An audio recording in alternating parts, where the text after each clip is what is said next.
Alo. Salam, buyurun sipariş edin. Alo. Bəli, buyurun sipariş edin. Salam xanım. Salam. Yeməyə 3 nəfərlik sizdə nə olur menyu? Alo.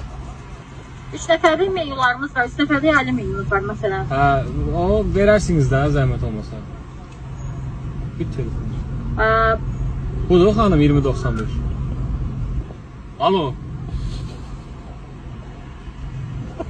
Alo. Biraz sakin. Alo. Neye gülüyorsunuz xanım? Alo. Bəli, buyurun. Eşitsiz? Bəli. Alo. Las, bu senin telefonun çıkıyor. Alo. Ben böyle. Bu senin. Salam, buyurun. Ha, değişti o gülmeyden gitti. Buyurun. Sen Allah gülür orada. Hayır, gelin, buyurun. O 3 nəfərlik ailə. Alo.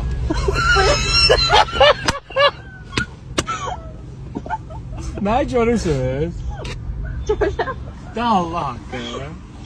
Mənə bir videom var. Burada 170 bin tutup. Bu ikincidir.